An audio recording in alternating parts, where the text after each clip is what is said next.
So I posted a video the other day showing basically my rough initial start on trying to magnetize the Killzone Volkus terrain, and I got a couple of requests for some additional information about exactly what I'd done and how I'd done it. Unfortunately, kind of hit a bit of a roadblock. My magnetization skills are not great, and I also wanted to do this relatively quickly, so I'll talk through the other part of the base itself, the slightly larger component, which I haven't fully magnetized in a moment. But the piece I'll start with is the one that I showed in the initial video, and just quickly explain what I did. So the main thing with the smaller part of the fully contained terrain piece is that there are these notches on the sections for the floor, so there's both a grip at the bottom and at the top when it slots in, so that makes it quite easy to just attach some small magnets, and I'll put a link in the description to the different sizes I used, but I only really used two sizes, and predominantly the larger of the two. Putting some in there, and then also putting some corresponding ones on the base when it slots in. Now, because on the base itself there's notches both on here that hold the base in position this way, but also up and down. This works relatively well, even though the actual grip is not that strong on the magnets, because they're held within that sort of sandwich. It holds quite well.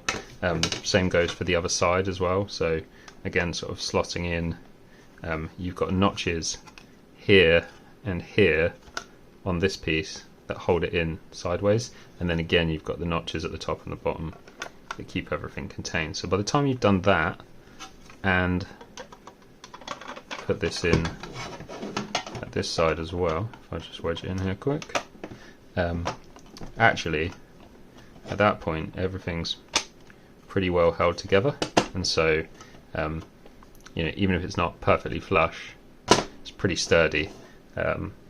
Then for the next piece, really only two extra magnets, one that connects to one underneath here, similarly to what is done there, and again you've got a notch on the top and on the bottom that helps to hold everything in place, so you only really need the one there. It does, however, then mean that it can sort of flap like this, and so I put a little bit of paperclip down into the edges of these seams here, and on the ones that don't have the paperclip on, sort of the corresponding corner if you like, I've just cut a tiny notch out of the bottom of the terrain itself, so that that magnet is then in contact with the paperclip. In the instance of the smaller corner ones, I've used the smaller magnets, because then between the magnet and the paperclip it fits just snugly, but you'd have to check. I had to then swap when I did this to using smaller paper clips as well than what I'd normally use, because they were too thick otherwise and it didn't go flush. But again, as you can see, because you've got that notch there, you only really need a little bit of extra, and that there gets quite a lot of stability already. Obviously it's wobbling here, but then when you take the final piece, again, paper clips in here, haven't cut anything off, just glued the paper clips right in there. On this piece, cut that chunk out at the bottom there, put the smaller magnet in there so it's got space with the paper clip, and then all together that then holds in quite well, such that you can pick it up and move it around. And obviously, if you give it a good whack, it will come apart, but certainly with the level of contact that you're likely to get in a game of Kill Team, once the game's set up, even if you're in moving your hand around, moving the models, it's all going to stay pretty much together, and certainly stable enough that you can play the game with it. You're helped out by the fact you've got these little notches as well, which helps keep everything sort of held together.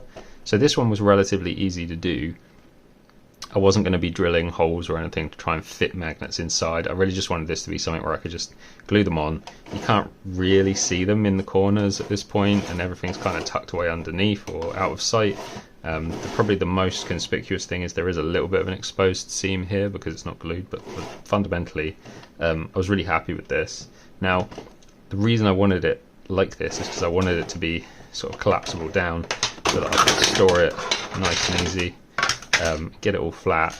I've got my Into the Dark, Gala Dark terrain all similarly as most people do, broken apart, so it fits in one of those really useful boxes, just a little flat A4 one, and I can fit the whole terrain right in that one box. Sadly, couldn't quite get the same deal working here, so when it came to the next large piece of terrain, unfortunately you haven't got that same sandwiching going on between the floor and the other pieces. So you've got a little bit in here with this window piece, but the rest of it is actually only really holding it on the bottom, and in fact in this piece on this wall it's only really holding it here. Similarly at the top you can see there's only really one little notch in that corner that's holding it on the bottom, and you don't have anything holding it down on the top. So I'm sure some smart person could figure out some way to place things or drill magnet holes, but I wasn't interested in buying additional magnets that I didn't already have, drilling holes, trying to fit them in, and then potentially finding that it didn't even work or I had to go around and do other things. I just wanted to get, you know, close enough that I could play the game. So what I did eventually was to glue just this segment. Now the reason for doing that is because conveniently I've already got some of this terrain from I think it was from Imperium, which is just the same as the terrain for Volkus on those little corner pieces, and actually thankfully the height on these is slightly different to the height on these, which means in terms of storage you can actually place them over each other quite easily. So with that in mind, there's some things you can do here to sort of keep it working and still get everything together. So I added some quite strong magnets into these two corners. There's actually a sort of corner in here that you can wedge that magnet into to get quite a good grip, and then much the same as I did with the original one, I have given some magnets in at the bottom there on this piece. I've also got some over here as well, which we'll come to in a minute. So when these go in here, because you've got the notches on this edge and then quite the strong magnet to hold this in place, actually that then is really secure. Like I can give this a pretty good shake, right, and it's not going anywhere. Wiggle it here and actually you can see, right, it's moving the whole terrain just like that. I don't know if I could even, I can almost hold it just with this, right, so that's pretty strong. Then again you've got these notches on the end here and the end here, so you don't actually need too much fancy work. Like I'm sure someone could do a really clean job, drill these in, but what I actually did was just put 2 magnets on there, 2 magnets on there, make sure that the polarity lines up such that they're trying to pull each other together, and then because you've got these notches, once those fall into place they actually can't pull each other through. What they can do is pull each other really strongly into the notch that already exists. So just like that, now that whole segment sticks together pretty well. You see I've got to shake it pretty hard to get it to come off, right? So certainly if you're playing a game, moving around in here, right, moving around, even if you knock it fairly aggressively, which generally speaking you're trying not to do, right, because you don't want to knock any models or anything, like this should hold together pretty well. Now what that then allows you to do is actually get away with some fairly decent storage. So what I use for this, and what I'm planning to use, is the 9 litre very useful box with the additional height on the lid. So I don't know how well you can see that there, but it's the thicker lid for this one. You can get a smaller one for flat lid, but that won't work because this piece is too high. But what you'll see is that actually when you place this inside, so you can then start to put that there, you can get the smaller pieces of this and place those in. Grab the other small piece here. This piece doesn't quite fit in, but we'll get back to that one. This one can go in here. You can take your corners, right, and put those snug in there. Grab the larger of the two and put this in here. Take your additional piece here, thread that in there. Put this one, I can't remember what the best way around to do this is. I think we do it this way. And then where you've got this piece with the extra height versus that, you can now fit these in underneath that, and even on the taller pieces they'll just about thread in side here. If we just move that slightly, wiggle it around a little bit, put that in there, there we go. up in there. Grab these last two bits, that can go there, and that can go in like so. Right, and so actually, I'm not quite sure what I'm going to do with this bit yet. I have got some other like carry cases that I might try and see if I can get, you know, slotted in, or this doesn't quite fit height wise, but I've got some other things that maybe just keep it in place, or I might put some foam or some other way to store maybe like game pieces in here, maybe some of the other terrain, but certainly in a 9 litre, very useful height wise, that just clears it, and that way that's all of Killzone Volkus in that box. Not perfect. I would have liked it to all go flat, but I realised, you know, I've already got these painted. These would be magnetizable, but these are quite difficult because this notch is quite snug. I've seen people just like dry fit them and they do fit together, but I'd be worried about scratching paint and stuff sliding it around quite that much. So, you know, it is what it is. I've already got these. I don't really want to have to paint a new bit just to start playing. So doing it like this means it all kind of fits in.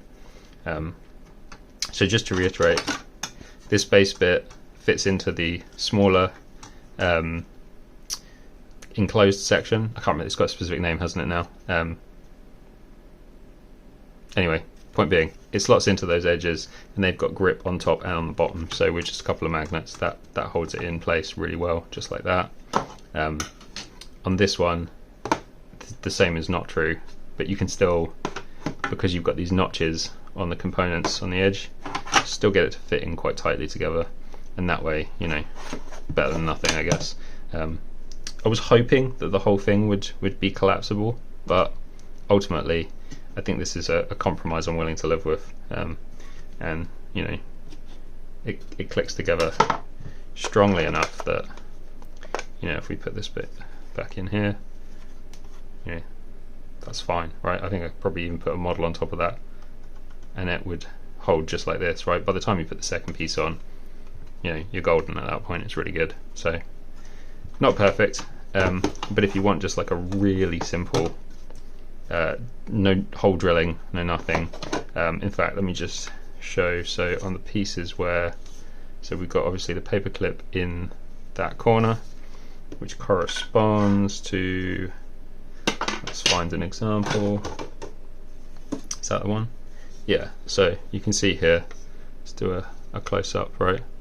You've got your notches which hold it in place on each side, you've got your paper clip, and then I've just cut a notch out of the bit that comes down on that angle there, such that when they're pressed together, the paper clip is contacting that. On its own like this, it wouldn't work. You know, you'd have to put some more magnetization up here, but when you've got the floor in place, it gives it enough stability that, you know, this is fine. So